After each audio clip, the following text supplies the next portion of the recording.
തിരുനാമം മഹത്വപ്പെടുമാറാകട്ടെ. ആഭരണധാരണം എന്ന വിഷയം സംബന്ധിച്ച് ചെയ്യുന്ന മൂന്നാമത്തെ വീഡിയോ ആണിത്. ഇന്ന് നമ്മൾ 1 പത്രോസ് 3-ാം അധ്യായം 3-4 വാക്യങ്ങളെ കുറിച്ചുള്ള ഒരു വിശകലനമാണ് നടത്തുന്നത്. ആദ്യത്തെ 2 വീഡിയോകൾ കണ്ടിട്ടില്ലാത്തവർ ദയവേത് അത് കണ്ടതിന് ശേഷം ഇത് കാണണമേ എന്ന് അപേക്ഷിക്കുന്നു. ഈ വീഡിയോ ചെയ്യുന്നതിന്റെ ഉദ്ദേശം ഞാൻ നേരത്തെ പറഞ്ഞിരുന്നത് പോലെ, അതായത് മുമ്പിലത്തെ വീഡിയോയിൽ പറഞ്ഞിരുന്ന പോലെ, ഇത് കേൾക്കുന്നവരെല്ലാവരും ആഭരണം വിട്ടുകളയുമെന്നുള്ള പ്രതീക്ഷ കൊണ്ടുമല്ല, എല്ലാവരും ചെയ്തേ മതിയാകൂ എന്നുള്ള വാശിയിലുമല്ല. അങ്ങനെ ഞാൻ പറഞ്ഞാൽ എല്ലാവരും ആഭരണം വിട്ടിട്ട് ഓടും എന്നുള്ള പ്രതീക്ഷ എനിക്കില്ല. എന്നാൽ ഒരിക്കൽ കൂടി ഞാൻ താഴ്മ വിനയമായിട്ട് ഓർമ്മിപ്പിക്കട്ടെ, യേശുക്രിസ്തുവിനെ രക്ഷിതാവും കർത്താവും ആയിട്ട് സ്വീകരിച്ച് രക്ഷിക്കപ്പെട്ട് പരിശുദ്ധാത്മാവിന്റെ നടത്തിപ്പിൽ ജീവിക്കുന്ന അല്ലെങ്കിൽ ജീവിക്കുവാൻ ആഗ്രഹിക്കുന്ന ദൈവജനം ഈ വിഷയം സംബന്ധിച്ച് വചനത്തിൽ പരാമർശിച്ചിരിക്കുന്ന കാര്യങ്ങൾ മനസ്സിലാക്കണം എന്നുള്ള ആഗ്രഹത്തിൽ മാത്രമാണ് ഈ വീഡിയോ ചെയ്യുന്നത്. അത് കേട്ടിട്ട് അത് വചനത്തിൽ നിന്നാണെന്ന് ബോധ്യപ്പെടുന്നെങ്കിൽ അതനുസരിക്കുന്നതിനും, അല്ല ഞങ്ങൾ ഇത് അനുസരിക്കില്ല എന്നുള്ള താല്പര്യമാണ് ഉള്ളതെങ്കിൽ അനുസരിക്കാതിരിക്കാനും ഉള്ള സ്വാതന്ത്ര്യം കേൾവിക്കാർക്കുണ്ട് എന്നുള്ള പൂർണ്ണമായ വിശ്വാസത്തോടുകൂടി ഈ 3-ാമത്തെ വീഡിയോ ചെയ്യുകയാണ്. ആദ്യത്തെ 2 വീഡിയോകളുടെ തുടർച്ചയായിട്ട് ഈ വീഡിയോ ചെയ്യുന്നത് കൊണ്ട് ആദ്യത്തെ വീഡിയോകൾ കണ്ടതിന് ശേഷം ഇത് കാണണം എന്ന് താഴ്മയായിട്ട് ഓർപ്പിക്കുന്നു. ഇന്ന് പരാമർശിക്കപ്പെടുന്ന വാക്യം 1 പത്രോസ് 3-ാം അധ്യായം 3-4 വാക്യങ്ങൾ. നിങ്ങളുടെ അലങ്കാരം തലമുടി പിന്നുന്നതും പൊന്നണിയുന്നതും വസ്ത്രം ധരിക്കുന്നതും ഇങ്ങനെ പുറമേയുള്ളതല്ല, സൗമ്യതയും സാവധാനതയുമുള്ള മനസ്സ് എന്ന അക്ഷയഭൂഷണമായ ഹൃദയത്തിന്റെ ഗൂഢമനുഷ്യൻ തന്നെ ആയിരിക്കണം.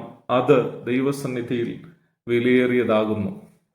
ഈ വാക്യത്തെക്കുറിച്ചാണ് ഇന്ന് നമ്മൾ ആഭരണധാരണം എന്ന വിഷയം സംബന്ധിച്ച് ചിന്തിക്കുന്നത്. എൻ്റെ മുമ്പിലത്തെ വീഡിയോയിൽ ഞാൻ പറഞ്ഞിരുന്ന പോലെ, വചനത്തിലെ ഏതൊരു വാക്യത്തെയും നമുക്ക് കൃത്യമായിട്ട് മനസ്സിലാക്കണമെങ്കിൽ ആ പുസ്തകത്തിന്റെ പശ്ചാത്തലം കൃത്യമായിട്ട് മനസ്സിലാക്കേണ്ടിയിരിക്കുന്ന ഒരു ആവശ്യമുണ്ട്. അതുകൊണ്ട് പത്രോസ് എന്താണ് പറഞ്ഞതെന്ന് മനസ്സിലാക്കണമെങ്കിൽ പത്രോസ് എഴുതിയ ലേഖനത്തിന്റെ പശ്ചാത്തലവും നമുക്ക് കൃത്യമായിട്ട് മനസ്സിലാക്കേണ്ടുന്ന ആവശ്യമുണ്ട്. അപ്പോസ്തലനായ പത്രോസ് 1-ാം നൂറ്റാണ്ടിലെ സഭയുടെ തലമുതിർന്ന നേതാവായിരുന്നു. ഉപദേശപരമായ തർക്കവിഷയങ്ങളിൽ അവസാന വാക്ക് പറയുവാൻ അധികാരമുണ്ടായിരുന്ന, തൂണുകളെന്ന് എണ്ണപ്പെട്ടിരുന്ന 3 പേരിൽ ഒരാളും കൂടിയായിരുന്നു പത്രോസ്. അപ്പോ പത്രോസ് ഈ ലേഖനം 1-ാം നൂറ്റാണ്ടിൽ റോമ ഭരണത്തിന് കീഴിൽ, പ്രത്യേകിച്ച് ദുഷ്ട ചക്രവർത്തി നീറോ ഭരിച്ചിരുന്ന കാലത്ത് യവന റോമ പശ്ചാത്തലങ്ങളിൽ നിന്ന്, അതായത് യഹൂദ പശ്ചാത്തലത്തിൽ നിന്നല്ല, യവന റോമ പശ്ചാത്തലങ്ങളിൽ നിന്ന് വിശ്വാസത്തിലേക്ക് വന്ന വിശ്വാസികളുടെ സഭകൾക്കാണ് അപ്പോസ്തലനായ പത്രോസ് ഈ ലേഖനം എഴുതുന്നത്. 1-ാം അധ്യായത്തിന്റെ 1 മുതൽ 7 വരെയുള്ള വാക്യങ്ങളിൽ നമുക്കത് വായിക്കാൻ സാധിക്കുന്നതാണ്. ആ വിശ്വാസികൾ നീറോ ചക്രവർത്തിയുടെ കാലത്ത് കടുത്ത പീഡനത്തിലൂടെ കടന്നുപോയി. അവരോടാണ് അപ്പോസ്തലനായ പത്രോസ് ഈ കാര്യങ്ങളൊക്കെ പറയുന്നത്. അവരുടെ പലരുടെയും സമ്പത്തും, ഒരുപക്ഷെ അവർക്കൊക്കെ ഉണ്ടായിരുന്ന, അവർ വിശ്വാസത്തിൽ വരുന്നതിന് മുമ്പ് ഉണ്ടായിരുന്ന അവരുടെ ആഭരണങ്ങളും സ്വത്തും ഒക്കെ അപഹരിക്കപ്പെട്ടു പോയിട്ടുണ്ടാവാം. ആ വിശ്വാസികളെ ആശ്വസിപ്പിക്കുക, ധൈര്യപ്പെടുത്തുക എന്നുള്ളതായിരുന്നു അപ്പോസ്തലനായ പത്രോസ് ഈ ലേഖനം എഴുതുന്നതിന്റെ 1-ാമത്തെ ഉദ്ദേശം. അപ്പൊ അതുകൊണ്ട് തന്നെ വേണമെങ്കിൽ നമുക്ക് ഇങ്ങനെ ചിന്തിക്കാം, അവരുടെ ആഭരണങ്ങളും സ്വത്തും ഒക്കെ അപഹരിക്കപ്പെട്ടു പോയപ്പോൾ അവരോട് അപ്പോസ്തലനായ പത്രോസ് പറയുകയാണ്, ഈ പറഞ്ഞ പൊന്ന്, വിലയേറിയ വസ്ത്രങ്ങൾ, ഇതൊന്നും അല്ല ഒരു യഥാർത്ഥ വിശ്വാസിയുടെ അലങ്കാരം എന്ന് പറഞ്ഞ് അവരെ ആശ്വസിപ്പിക്കുന്നതും കൂടി ആവാൻ സാധ്യതയുണ്ട് നാം തുടക്കത്തിൽ വായിച്ച വാക്യം. എന്നാൽ അതോടൊപ്പം തന്നെ മറ്റു 2 ഉദ്ദേശങ്ങളും കൂടെ ഈ ലേഖനം എഴുതിയതിന്റെ നമുക്ക് മനസ്സിലാക്കേണ്ട ആവശ്യമുണ്ട്. എങ്കിൽ മാത്രമേ ഈ വാക്യത്തിന്റെ യഥാർത്ഥ അർത്ഥം നമുക്ക് മനസ്സിലാക്കുന്നതുകൊണ്ട് സാധിക്കത്തുള്ളൂ. 2-ാമത്തെ ഉദ്ദേശം എന്ന് പറയുന്നത്, വചനത്തിന്റെ ഉപദേശ സത്യങ്ങളെ യഥാർത്ഥമായി മനസ്സിലാക്കി അതിനെ നാം ജീവിതത്തിൽ പ്രാവർത്തികമാക്കുവാൻ ശ്രമിക്കുന്നത് മൂലം നമുക്കുണ്ടാവുന്ന ജീവിതവിശുദ്ധിയെക്കുറിച്ച്, വിശ്വാസികൾക്കുണ്ടാവുന്ന ജീവിത വിശുദ്ധിയെക്കുറിച്ച് സഭയെ ബോധ്യപ്പെടുത്തുക എന്നുള്ളതായിരുന്നു ഈ ലേഖനം എഴുതുന്നതിന്റെ രണ്ടാമത്തെ ഉദ്ദേശം. മൂന്നാമത്തെ ഉദ്ദേശം വളരെ പ്രാധാന്യം അർഹിക്കുന്നതാണ്. അപ്പോസ്തലനായ പൗലോസ് എഴുതിയ ലേഖനങ്ങളുടെ ആധികാരികത സഭയെ ബോധ്യപ്പെടുത്തുക എന്നുള്ളതായിരുന്നു മൂന്നാമത്തെ ഉദ്ദേശം. വചനത്തിലൂടെയുള്ള ജീവിത വിശുദ്ധിയെക്കുറിച്ച് ആണ് ലേഖനം പറയുന്നതെന്ന് മനസ്സിലാക്കുവാൻ പത്രോസിന്റെ രണ്ടാം ലേഖനം 1-ാം അധ്യായം വായിച്ച് മനസ്സിലാക്കാൻ ശ്രമിച്ചാൽ അത് സാധിക്കുന്നതാണ്. 2 പത്രോസ് 3-ാം അധ്യായത്തിന്റെ 15-16 വാക്യങ്ങളിൽ പത്രോസ് കൃത്യമായിട്ട് പറയുന്നുണ്ട്, സഹോദരനായ പൗലോസ് എഴുതിയ ലേഖനങ്ങളിൽ ചിലത് മനസ്സിലാക്കുവാൻ ബുദ്ധിമുട്ടായിട്ടുള്ളതുണ്ട്. അറിവില്ലാത്തവരും അസ്ഥിരന്മാരായവരും ശേഷം വചനങ്ങളെ പോലെ ആ വചനങ്ങളെയും കൊട്ടിക്കളയും. അപ്പോസ്തലനായ പൗലോസ് കർത്താവിന്റെ അഹീയ ജീവിതകാലത്ത് തെരഞ്ഞെടുത്ത 12 അപ്പോസ്തലന്മാരിൽ ഒരാളായിരുന്നില്ല. അതുകൊണ്ട് തന്നെ പൗലോസിന്റെ അപ്പോസ്തലത്വത്തെ ചോദ്യം ചെയ്യുന്ന അനേകർ 1-ാം നൂറ്റാണ്ടിലുണ്ടായിരുന്നു. അപ്പോൾ അതുകൊണ്ട് താൻ എഴുതിയ ലേഖനങ്ങളുടെ ആധികാരികതയും തീർച്ചയായും ചോദ്യം ചെയ്യപ്പെട്ടിരുന്നു എന്ന് വേണം നാം മനസ്സിലാക്കുവാൻ. അപ്പോൾ അപ്പോസ്തലനായ പത്രോസ് എഴുതി സഭയെ ബോധ്യപ്പെടുത്തുകയാണ്.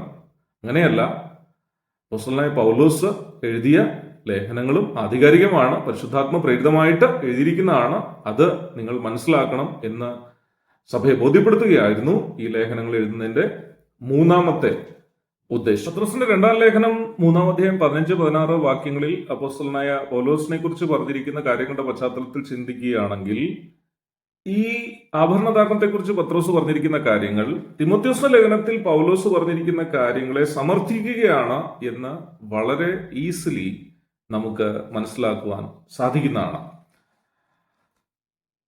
ഇതിനോടനുബന്ധിച്ച് നാം മനസ്സിലാക്കിയിരിക്കേണ്ട വേറൊരു കാര്യമുണ്ട്. അത് റോമാക്കാർ ഏത് നിലയിൽ ആഭരണധാരണവും വസ്ത്രധാരണവും നടത്തിയിരുന്നു എന്ന് മനസ്സിലാക്കേണ്ടതാണ്. ചരിത്രകാരന്മാർ പറയുന്ന അനുസരിച്ച് പ്രധാനമായും 2 കാരണങ്ങളാണ് വിശേഷപ്പെട്ട നിലയിൽ വസ്ത്രധാരണം നടത്താനും ആഭരണധാരണം നടത്താനും ഒക്കെ റോമാക്കാർ ഉപയോഗിച്ചിരുന്ന അവസരങ്ങൾ. ഒന്ന്, അവരുടെ വിഗ്രഹാരാധന, പൂജ, ഉത്സവങ്ങൾ, അങ്ങനെയുള്ള സാഹചര്യങ്ങളിൽ പ്രത്യേകമായ നിലയിൽ വിശേഷപ്പെട്ട നിലയിൽ പൂജകളോടുള്ള ബന്ധത്തിൽ വസ്ത്രം ധരിക്കുന്ന ഒരു രീതി അവർക്കുണ്ടായിരുന്നു. നമ്മുടെ ഇന്ത്യയിലെ ഭൂരിപക്ഷ മതവുമായിട്ട് ബന്ധപ്പെട്ട ആളുകൾ പ്രത്യേക ഒക്കേഷൻസിൽ അവർ വസ്ത്രധാരണം നടത്തുന്ന കാര്യം നമുക്കറിയാവുന്നതാണല്ലോ. ശബരിമലയ്ക്കൊക്കെ പോകുന്നവർ, നോർത്തിലേക്ക് കടന്നു വന്നാലും കാണാൻ തക്കണം സാധിക്കും, തീർത്ഥയാത്രയ്ക്കൊക്കെ പോകുന്നവർ പ്രത്യേകമായ നിലയിൽ വസ്ത്രം ധരിക്കുന്ന ഒരു രീതിയുണ്ട്. അപ്പോൾ ആ വസ്ത്രധാരണത്തെക്കുറിച്ചാണ് വസ്ത്രം ധരിക്കുന്നതുമല്ല എന്ന് പത്രോസ് പറയുന്നത്. അതുപോലെ ആഭരണധാരണം നടത്തുക, തലമുടി പ്രത്യേകമായ നിലയിൽ മുത്തുകളൊക്കെ വെച്ച് അലങ്കരിക്കുക, ഇതൊക്കെ വിഗ്രഹാരാധന, പൂജ, ഉത്സവങ്ങൾ എന്നിവയോടുള്ള ബന്ധത്തിൽ റോമാക്കാർ ചെയ്തിരുന്നു. അപ്പോൾ അപ്പോസ്തലനായ പത്രോസ് ഇവിടെ പറയുകയാണ്, അങ്ങനെയുള്ള കാര്യങ്ങൾ ചെയ്യുന്നതല്ല ഒരു വിശ്വാസിയുടെ അലങ്കാരം എന്ന് പറയുകയാണ്. അല്ല എന്ന് പറയുമ്പോൾ അതും കൂടെ ആവാം എന്നുള്ള അർത്ഥം ഉണ്ട് എന്ന് എനിക്ക് മനസ്സിലാക്കുന്ന സാധിക്കുന്നില്ല. രണ്ടാമത്, റോമാക്കാർ അവരുടെ കുലീനത്വവും ശ്രേഷ്ഠതയും സമൂഹത്തിന് മുമ്പാകെ I M better than you, അല്ലെങ്കിൽ ഞാൻ നിന്നേക്കാളും ശ്രേഷ്ഠനാണ് എന്ന് കാണിക്കുന്നതിനുള്ള വ്യഗ്രതയിൽ പ്രത്യേകമായ നിലയിൽ വിലയേറിയ വസ്ത്രങ്ങളും ആഭരണങ്ങളും തലമുടി അലങ്കരിക്കുന്നതും ചെയ്യുന്ന ഒരു രീതി അവരുടെ സംസ്കാരത്തിൽ ഉണ്ടായിരുന്നു. ഈ 2 കാര്യങ്ങൾ വിശ്വാസികൾക്ക് യോജിച്ചതല്ല. അതായത് വിഗ്രഹാരാധനയുമായിട്ട് ബന്ധപ്പെട്ട് വിശേഷപ്പെട്ട നിലയിൽ വസ്ത്രങ്ങൾ ധരിക്കുക, ആഭരണങ്ങൾ ധരിക്കുക, തലമുടി പ്രത്യേകമായ നിലയിൽ തയ്യാറാക്കുക, അല്ലെങ്കിൽ തങ്ങളെ തന്നെ മറ്റുള്ളവരുടെ മുന്നിൽ ശ്രേഷ്ഠന്മാരെന്ന് കാണിക്കുവാൻ വേണ്ടി വിശേഷമായ നിലയിൽ വസ്ത്രധാരണം നടത്തുക, ആഭരണങ്ങൾ ധരിക്കുക, ഇത് വിശ്വാസികൾക്ക് യോജിച്ചതല്ല. മറിച്ച് സൗമ്യതയും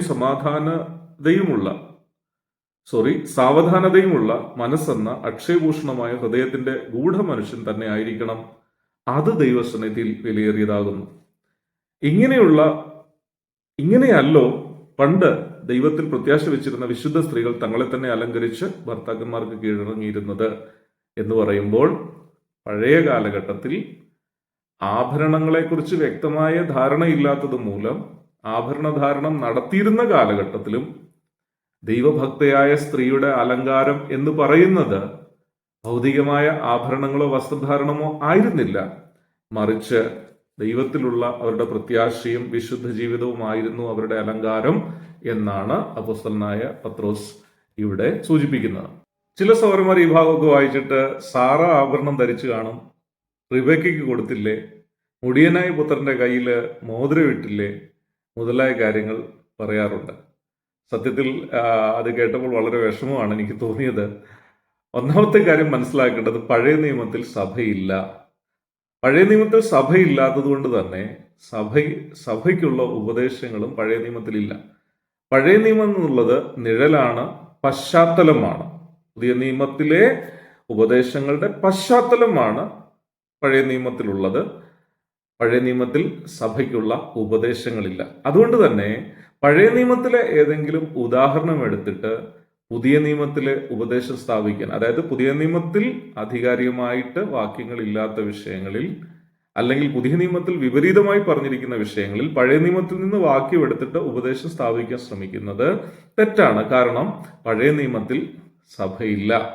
ഇനി മുടിയനായ പുത്രന്റെ കയ്യിൽ മോതിരം ഇട്ട് കൊടുത്ത ആ വിഷയം എടുത്തു കഴിഞ്ഞാൽ, അതും യഹൂദന്റെ പശ്ചാത്തലത്തിൽ നിന്നുകൊണ്ടാണ് കർത്താവ് പറയുന്നത്, സഭയുടെ പശ്ചാത്തലത്തിൽ നിന്നല്ല എന്നുകൂടി നമ്മൾ ഓർക്കേണ്ടതാണ്. കാരണം സഭയുടെ പശ്ചാത്തലം അല്ല എന്ന് പറഞ്ഞു കഴിഞ്ഞാൽ അവിടെ പറയുന്ന പിതാവും 2 മക്കളും അവര് പുതിയ നിയമത്തിലെ ഏതെങ്കിലും സഭയുടെ മെമ്പേഴ്സ് ആയിരുന്നില്ല.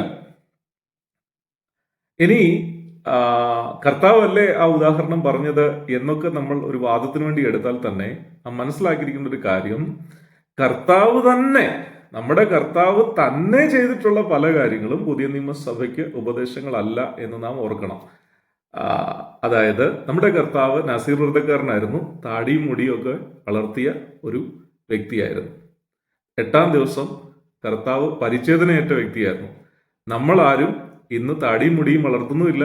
അതായത് അവര് കത്രിക്കാതെ വളർത്തിയിരുന്ന രീതിയിൽ നമ്മളാരും താടിയും മുടിയും വളർത്തുന്നില്ല, പരിച്ഛേദന ഏൽക്കുന്നില്ല. എന്തുകൊണ്ട്? നമ്മുടെ കർത്താവ് ചെയ്തതല്ലേ. എന്തുകൊണ്ടെന്നാൽ നാസീർ വ്രതവും അതുപോലെ പരിച്ഛേദനയും ഒക്കെ പഴയ നിയമത്തിലെ ഉപദേശങ്ങളായിരുന്നു. അത് പഴയ നിയമത്തിലെ ഉപദേശങ്ങൾ പുതിയ നിയമസഭയുടെ ഉപദേശങ്ങളല്ല. അപ്പൊ മുടിയനായ പുത്രന്റെ കയ്യിൽ ഇട്ട് കൊടുത്ത മോതിരം ആയിക്കോട്ടെ, സാറ ഇനി ആഭരണം ധരിച്ചിരുന്നു എന്ന് തന്നെ വെച്ചാൽ തന്നെ, അല്ലെങ്കിൽ പഴയ നിയമത്തിൽ ആരെങ്കിലും ആഭരണം ധരിച്ചിരുന്നു എന്ന് വെച്ചാൽ തന്നെ, അത് പുതിയ നിയമസഭയുടെ ഉപദേശം അല്ല എന്ന് നാം മനസ്സിലാക്കേണ്ടതാണ്. അതുപോലെ മണവാട്ടിയുടെ അലങ്കാരത്തെക്കുറിച്ച് സങ്കീർത്തനത്തിൽ പറഞ്ഞിട്ടില്ലേ എന്ന് ചോദിക്കാറുണ്ട്. ഉണ്ടല്ലോ, സങ്കീർത്തനത്തിൽ മണവാട്ടിയുടെ അലങ്കാരത്തെക്കുറിച്ച് കൃത്യമായിട്ട് പറയുന്നുണ്ട്. ആ അലങ്കാരം എന്താണെന്നാണ് തിമോഥെയോസിന്റെ ലേഖനത്തിലും പത്രോസിന്റെ ലേഖനത്തിലും അപ്പോസ്തലന്മാർ സൂചിപ്പിച്ചിരിക്കുന്നത്. വെളിപ്പാട് പുസ്തകത്തിലേക്ക് വരുമ്പോൾ അത് മണവാട്ടിയുടെ സൽപ്രവൃത്തികളായിരുന്നു എന്നും പ്രത്യേകമായിട്ട് സൂചിപ്പിച്ചിട്ടുണ്ട് എന്ന് ഞാൻ ഓർപ്പിക്കട്ടെ. അപ്പോൾ അതുകൊണ്ട് സാറയ്ക്ക് ആഭരണം ഉണ്ടായിരുന്നോ ഇല്ലായിരുന്നോ എന്നുള്ളത് പുതിയ നിയമസഭ ആഭരണം ധരിക്കണം എന്ന് പഠിപ്പിക്കുവാനുള്ള ഉപദേശത്തിന് ഉപോത്ബലമായിട്ട് നമുക്ക് എടുക്കാൻ സാധിക്കില്ല എന്ന് താഴ്മയോടെ ഓർമ്മിപ്പിച്ചുകൊള്ളട്ടെ. അപ്പോൾ പറഞ്ഞു വരുന്ന എന്താണെന്ന് വെച്ച് കഴിഞ്ഞാൽ, പത്രോസിന്റെ ഈ ലേഖനത്തിലും പത്രോസ് 3:3-4 വാക്യങ്ങളിൽ പറഞ്ഞിരിക്കുന്നത് വിഗ്രഹാരാധനയുമായിട്ട് ബന്ധപ്പെട്ട ഈ ആഭരണധാരണവും വിഗ്രഹാരാധനയുമായിട്ട് ബന്ധപ്പെട്ട വിശേഷാൽ വസ്ത്രധാരണവും തലമുടി വിഗ്രഹാരാധനയോടുള്ള ബന്ധത്തിൽ പ്രത്യേകമായിട്ട് അണിയുന്നതും വിശ്വാസികൾ ഒഴിവാക്കണം. അതുപോലെ തന്നെ ഈ കാര്യങ്ങൾ വിശ്വാസികൾ ലോകത്തോട് ഇണചേരുന്നു എന്നുള്ളതിൻ്റെ ഒരു തെളിവായതുകൊണ്ട് അതിൽ നിന്ന് വേർപെട്ടിരിക്കണം എന്ന് തന്നെയാണ് പറയുന്നത്. ഇനി ഒരു പ്രത്യേകമായ കാര്യം കൂടി അവസാനമായി പറഞ്ഞുകൊണ്ട് എൻ്റെ ഈ വീഡിയോ അവസാനിപ്പിക്കണം എന്ന് ഞാൻ ആഗ്രഹിക്കുകയാണ്. എൻ്റെ കഴിഞ്ഞ 2 വീഡിയോകൾ കണ്ട എൻ്റെ പല സുഹൃത്തുക്കളും എന്നോട് പറഞ്ഞു, സഹോദര, ഇത് കേരളത്തില് KV സൈമൺ സാറും അല്ലെങ്കിൽ കേരളത്തിലെ ബ്രദറൻ പെന്തക്കോസ്ത് സമൂഹങ്ങൾ മാത്രം ആചരിക്കുന്ന ഒരു സംഭവമല്ലേ, മറ്റ് ലോകത്തിൻ്റെ ഭാഗത്തൊന്നും ഇതില്ലല്ലോ എന്നൊക്കെ പറഞ്ഞു. അതൊരു തെറ്റിദ്ധാരണയാണ്. പ്രത്യേകിച്ച് ബ്രദറൻ വിശ്വാസികളോട് സഹോദരി സഹോദരന്മാരോട് ഞാൻ പറയുവാൻ ആഗ്രഹിക്കുന്നു, സമയം കിട്ടുമ്പോൾ ഗൂഗിളിൽ പോയിട്ട് members of brethren assembly around the world, do members of brethren assembly around the world use ornaments എന്ന് അടിച്ചു കൊടുത്തു കഴിഞ്ഞാൽ നിങ്ങൾക്ക് കൃത്യമായിട്ട് അതിൻ്റെ മറുപടി കിട്ടും. യൂറോപ്പിലടക്കമുള്ള ബ്രദറൻ സമൂഹം ആഭരണധാരണത്തിന് എതിരാണ് എന്ന് നിങ്ങൾക്ക് മനസ്സിലാക്കുന്നത് കൊണ്ട് സാധിക്കുന്നതാണ്. അപ്പോൾ മറ്റൊരു സഹോദരൻ എന്നോട് പറഞ്ഞൊരു കാര്യം എന്ന് പറഞ്ഞത്, സഹോദരൻ പറഞ്ഞ ഈ കാര്യം, അതായത് ഈ ആഭരണധാരണത്തിന് വിഗ്രഹാരാധനയോട് ബന്ധമുണ്ട് എന്നുള്ള കാര്യം ഇതിനു മുമ്പുള്ള തലമുറയിലുള്ള വേദപണ്ഡിതന്മാർക്കൊന്നും മനസ്സിലാകാതെ താങ്കൾക്ക് മാത്രം ഇത് കിട്ടിയത് എങ്ങനെയാണ് എന്ന് എന്നോട് ചോദിക്കാറുണ്ട്. ഇവരൊക്കെ എന്നോട് വളരെ സ്നേഹമുള്ള സഹോദരന്മാരുണ്ട്. അതുകൊണ്ട് തന്നെ അവരുടെ ചോദ്യത്തിന് ഒരിക്കലും ഞാൻ ആ ചോദ്യം കേട്ടിട്ട് എനിക്ക് ദേഷ്യമൊന്നും വരുന്നില്ല. പക്ഷേ വാസ്തവമായിട്ട് ഈ വിഷയങ്ങൾ അറിയുവാൻ താല്പര്യമുള്ളവരോട് ഞാനൊരു കാര്യം പറയുവാൻ തക്കവണ്ണം ആഗ്രഹിക്കുന്നു. ആഭരണധാരണത്തിന് വിഗ്രഹാരാധനയുമായിട്ട് ബന്ധമുണ്ട് എന്ന് അപ്പോസ്തലന്മാർ സൂചിപ്പിച്ചതിന് ശേഷം വളരെ കൃത്യമായിട്ട് അപ്പോസ്തലന്മാരെ ഉദ്ധരിച്ച് പുസ്തകം എഴുതിയ ഒരു വ്യക്തിയുണ്ട്. ദൈവവചനം പഠിക്കുന്ന തിയോളജിയൻസിനും അതുപോലെ പുസ്തകങ്ങൾ വായിക്കുന്നവർക്കും വളരെ പരിചിതനായ ഒരു വ്യക്തിയാണ് മഹാനായ തെർത്തുല്യൻ. ക്രിസ്തബ്ദം 160-നും 240-നും ഇടയിൽ ജീവിച്ചിരുന്ന ഒരു ക്രിസ്ത്യൻ അപ്പോളജിസ്റ്റ് ആയിരുന്നു അദ്ദേഹം. അദ്ദേഹത്തിന്റെ വളരെ പ്രസിദ്ധമായ ഒരു വാക്യം നമുക്കെല്ലാവർക്കും അറിയാം. ആ രക്തസാക്ഷിയുടെ രക്തം സഭയുടെ ബീജമാണ് എന്ന് അദ്ദേഹം പറഞ്ഞ വാക്കുകൾ. The blood of martyrs is the seed of the church, സെമൻ എസ്റ്റ് സാങ്കുയിസ് ക്രിസ്ത്യനോറം എന്നാണ് ലാറ്റിനിൽ അദ്ദേഹം പറഞ്ഞത്. അതായത് രക്തസാക്ഷിയുടെ രക്തം സഭയുടെ ബീജമാണ്. ഈ അനേകർ ഓർത്തിരിക്കുന്ന, നമ്മളെ ആവേശം കൊള്ളിക്കുന്ന ഈ പ്രസ്താവന നടത്തിയ മഹാനായ തെർത്തുല്യൻ,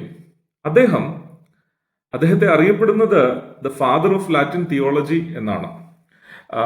AD 160-നും 240 AD-ക്കും ഇടയിൽ ജീവിച്ചിരുന്നു. അതായത് റോമ സാമ്രാജ്യം നിലനിന്നിരുന്ന, റോമ ഭരണം നിലനിന്നിരുന്ന കാലഘട്ടത്തിൽ അവിടെ ജീവിച്ചിരുന്ന ഒരു വേദ പണ്ഡിതനായിരുന്നു, ക്രിസ്ത്യൻ അപ്പോളജിസ്റ്റ് ആയിരുന്നു ഈ തെർത്തുല്യൻ എന്നുള്ളത്. അദ്ദേഹം 2 വോള്യങ്ങളിലായിട്ട് ലാറ്റിൻ ഭാഷയിൽ ഒരു പുസ്തകം എഴുതിയിട്ടുണ്ട്, 2 വോള്യങ്ങളിലായിട്ട്. അത് ലാറ്റിനിൽ ഡി കൾട്ടു ഫെമിനാറും എന്നാണ് അതിൻ്റെ പേര്, ആ ബുക്കിന്റെ പേര്. അദ്ദേഹം ലാറ്റിൻ ഭാഷയിലാണ് എഴുതിയിരിക്കുന്നത്. അതിന്റെ യഥാർത്ഥ ഉച്ചാരണം അങ്ങനെ ആയിരിക്കും ഞാൻ വിശ്വസിക്കുന്നു. ഇംഗ്ലീഷിൽ on the apparel of women, സ്ത്രീകളുടെ വസ്ത്രധാരണം സംബന്ധിച്ച് എന്ന പേരിൽ മഹാനായ തെർത്തുല്യൻ 2 വോള്യങ്ങളിലായിട്ട് AD 198-നും AD 220-നും ഇടയിൽ 2 ഗ്രന്ഥങ്ങൾ രചിച്ചിട്ടുണ്ട്. അതിന്റെ 1-ാം വാള്യത്തിന്റെ 2-ാം അധ്യായത്തിൽ ആഭരണധാരണം വിഗ്രഹാരാധനയോടും ലോകമയത്വത്തോടും ബന്ധപ്പെട്ടിരിക്കുന്നുവെന്ന് അദ്ദേഹം 1 തിമോഥെയോസ് 2-9-ഉം 1 പത്രോസ് 3-3-ഉം ഉദ്ധരിച്ച് തന്റെ പുസ്തകത്തിൽ സൂചിപ്പിച്ചിട്ടുണ്ട്. അതുപോലെ തന്നെ അതിന്റെ 2-ാം വാള്യത്തിൽ അപ്പോസ്തലന്മാർ ആഭരണധാരണം വിലക്കിയിട്ടുണ്ടെന്നും അദ്ദേഹം കൃത്യമായിട്ട് സൂചിപ്പിച്ചിട്ടുണ്ട്. എൻ്റെ സഹോദരന്മാരെ, ഇതൊന്നും മഹാകവി KV സൈമൺ സാറോ കേരളത്തിലെ ബ്രദറുകാരോ കണ്ടുപിടിച്ച കാര്യമല്ല. ആഭരണധാരണം വിഗ്രഹാരാധനയോടും ലോകമയത്വത്തോടും ബന്ധപ്പെട്ടിരിക്കുന്നുവെന്ന് മഹാനായ തെർത്തുല്യൻ എഴുതി വെച്ചിട്ട് പോയിട്ടുണ്ട് തൻ്റെ on the apparel of women എന്ന പുസ്തകങ്ങളിൽ. അതിന്റെ ആദ്യത്തെ വോള്യത്തിൽ ഇത് വിഗ്രഹാരാധനയോട് ബന്ധപ്പെട്ടിരിക്കുന്നുവെന്നും 2-ാമത്തെ വോള്യത്തിൽ അപ്പോസ്തലന്മാർ, പ്രത്യേകിച്ച് പൗലോസും പത്രോസും ഇത് വിലക്കിയിരുന്നുവെന്നും മഹാനായ തെർത്തുല്യൻ എഴുതിയിട്ടുണ്ട്. തെർത്തുല്യന്റെ പേര് മാത്രം പറഞ്ഞു കഴിഞ്ഞാൽ ഇവിടെ ചിലർ പറയുമെന്ന് എനിക്കറിയാം. തെർത്തുല്യൻ മാത്രമല്ലേ പറഞ്ഞുള്ളൂ, ഒരാൾ പറഞ്ഞ കാര്യം നമുക്ക് സ്വീകരിക്കേണ്ട ആവശ്യമുണ്ടോ എന്ന് ചോദിക്കും എന്നെനിക്കറിയാം. ചില ആളുകൾ ആര് പറഞ്ഞാലും കേൾക്കില്ല. അവരോടല്ല ഇത് പറയുന്നത്, മറിച്ച് സത്യം മനസ്സിലാക്കുവാൻ ആഗ്രഹമുള്ളവരോടാണ് പറയുന്നത്. നാം ചരിത്രം പഠിക്കുകയാണെങ്കിൽ 2-ാം നൂറ്റാണ്ട് മുതൽ, അതായത് അപ്പോസ്തല കാലഘട്ടത്തിന് തൊട്ട് ശേഷം വരുന്ന കാലഘട്ടം മുതൽ 4-ാം നൂറ്റാണ്ട് വരെയുള്ള കാലഘട്ടത്തിൽ, അതായത് റോമാമതം ക്രൈസ്തവ വിശ്വാസത്തിനെ ഹൈജാക്ക് ചെയ്യുന്നത് വരെയുള്ള ആ കാലഘട്ടത്തിലെ അനേക വേദശാസ്ത്രജ്ഞന്മാർ, സഭാപിതാക്കന്മാർ തിമോഥെയോസിന്റെ ലേഖനത്തിലെയും പത്രോസിന്റെ ലേഖനത്തിലെയും വാക്യങ്ങൾ ഉദ്ധരിച്ചുകൊണ്ട് വിശ്വാസികൾ ആഭരണധാരണത്തിൽ നിന്ന് ഒഴിഞ്ഞു നിൽക്കണം എന്ന് പഠിപ്പിച്ചതായിട്ട് നമുക്ക് കാണുന്നതിനും സാധിക്കും. പ്രത്യേകം അവർ ആഭരണധാരണത്തിന് വിഗ്രഹാരാധനയോടും വിഗ്രഹാരാധന മൂലം ദുഷ്ടാത്മകളോടും അതിന് ബന്ധമുണ്ട് എന്ന് പറഞ്ഞ് വിശ്വാസികളെ ആഭരണധാരണത്തിൽ നിന്ന് വിലക്കിയതായിട്ട് ചരിത്രരേഖകളിൽ നിന്ന് നമുക്ക് കാണാൻ തക്കണം സാധിക്കും. ഞാനൊരു ചുരുക്കം ചിലരുടെ കൂടെ പേരുകൾ പറയാൻ തക്കണം ആഗ്രഹിക്കുകയാണ്. ക്ലമന്റ് ഓഫ് അലക്സാണ്ട്രിയ, അലക്സാണ്ട്രിയയിലെ ക്ലമന്റ് വളരെ ചിരപരിചിതനായ ഒരു സഭാപിതാവാണ്. ക്രിസ്തബ്ദം 150-നും 215-നും ഇടയിൽ ജീവിച്ചിരുന്ന അദ്ദേഹം തൻ്റെ പൈദഗോഗസ് എന്ന് പറയുന്ന ബുക്കിൽ, താൻ എഴുതിയ ബുക്ക്, ആ വാക്കിന്റെ അർത്ഥം ദ ട്യൂട്ടർ എന്നാണ്, ഉപദേഷ്ടാവ്. ആ പുസ്തകത്തിൽ വളരെ കൃത്യമായിട്ട് അപ്പോസ്തലനായ പൗലോസും അതുപോലെ അപ്പോസ്തലനായ പത്രോസും ആഭരണം വിലക്കിയിരുന്നതായിട്ടും അതുകൊണ്ട് തന്നെ അതിന് ലോകമൈത്വത്തോടും വിഗ്രഹാരാധനയോടും ബന്ധമുണ്ട് എന്നുള്ളതിനാൽ വിശ്വാസികൾ അതിൽ നിന്ന് ഒഴിഞ്ഞു നിൽക്കണം എന്ന് പ്രത്യേകം സൂചിപ്പിച്ചിട്ടുണ്ട്. അതുപോലെ കാർത്തേജിൽ നിന്നുള്ള സൈപ്രിയൻ, ക്രിസ്തബ്ദ 200-നും 258-നും ഇടയിൽ ജീവിച്ചിരുന്ന അദ്ദേഹം തൻ്റെ ട്രീറ്റൈസ് on the dress of virgins എന്ന് പറയുന്ന പുസ്തകത്തിൽ ആഭരണധാരണത്തെ അപ്പോസ്തലന്മാർ വിലക്കിയിരുന്നതായിട്ടും അതുകൊണ്ട് വിശ്വാസികൾ അതിൽ നിന്ന് ഒഴിഞ്ഞു നിൽക്കണം എന്നും താൻ രേഖപ്പെടുത്തിയിട്ടുണ്ട്. ക്രിസ്തബ്ദം 240 അടുക്കൽ കൊമേഡിയനസ് എന്ന് പറയുന്ന ഒരു ക്രിസ്തീയ കവി ആഭരണധാരണം വിഗ്രഹാരാധനയോട് ബന്ധമുണ്ട് എന്നുള്ളതിൽ സൂചിപ്പിച്ചുകൊണ്ട് കവിത എഴുതിയതായിട്ട് രേഖകളുണ്ട്. അതുപോലെ വളരെ പ്രശസ്തനായ ജോൺ ക്രിസോസ്റ്റം, ക്രിസ്തബ്ദം 347-നും 407-നും ഇടയിൽ ജീവിച്ചിരുന്ന ഒരു ക്രിസ്തീയ ഉപദേഷ്ടാവും സഭാപിതാവുമായിരുന്നു. അദ്ദേഹവും അപ്പോസ്തലന്മാർ ആഭരണധാരണം വിലക്കിയിരുന്നതായിട്ടും വിശ്വാസികളെ അതുകൊണ്ട് ആഭരണധാരണത്തിന് നിന്ന് വിലക്കുന്നതായിട്ടും തൻ്റെ പുസ്തകങ്ങളിലൂടെ താൻ സൂചിപ്പിച്ചിട്ടുണ്ട്. ഇതുപോലെ അനേക വ്യക്തികൾ, സഭാപിതാക്കന്മാർ, അതായത് നാമൊക്കെ ജീവിക്കുന്ന ഈ കാലഘട്ടത്തിൽ നിന്നും വളരെ പുറകിലോട്ട് നമ്മൾ പോയി കഴിഞ്ഞാൽ അപ്പോസ്തലീയ കാലഘട്ടത്തിനോട് ചേർന്ന് വരുന്ന ആ കാലഘട്ടങ്ങളിൽ അനേക സഭാപിതാക്കന്മാർ ആഭരണധാരണത്തെ വിലക്കിയിരുന്നതായിട്ട് ചരിത്രരേഖകളിൽ നിന്ന് നമുക്ക് കാണുവാൻ തക്കവണ്ണം സാധിക്കുന്നതാണ്. ഇത് ഇന്നും ഇന്നലെയും പെട്ടെന്നുണ്ടായ ഒരു ഉപദേശം അല്ല എന്നും നാം മനസ്സിലാക്കേണ്ടിയിരിക്കുന്നു. പറഞ്ഞതിന്റെ സാരം ഇത് കേരള ബ്രദറുകാരോ പെന്തക്കോസ്തുകാരോ കണ്ടുപിടിച്ചതല്ല എന്ന് തന്നെയാണ്. അപ്പോഴും ഞാൻ ഒരു കാര്യം പറഞ്ഞുകൊണ്ട് അവസാനിപ്പിക്കുകയാണ്. ആഭരണം ഇടണോ വേണ്ടെന്നൊക്കെ നിങ്ങൾ തന്നെ തീരുമാനിച്ചാൽ മതി. പക്ഷേ കർത്താവ് ശുശ്രൂഷ ഏൽപ്പിച്ച ഒരു എളിയ സഹോദരൻ എന്ന നിലയിൽ എനിക്ക് കിട്ടിയ പ്രകാശനം ഞാൻ പൊതുസമൂഹത്തോട് വിളിച്ചു പറഞ്ഞു. ആ സത്യങ്ങൾ മനസ്സിലാക്കുവാൻ പരിശുദ്ധാത്മാവ് നിങ്ങളെ എല്ലാവരെയും ശക്തിപ്പെടുത്തട്ടെ എന്ന് പറഞ്ഞുകൊണ്ട് ഏറ്റവും താഴ്മയായിട്ട് എൻ്റെ വാക്കുകളെ ഞാൻ ഉപസംഹരിക്കുന്നു. ദൈവം എല്ലാവരെയും അനുഗ്രഹിക്കുമാറാകട്ടെ.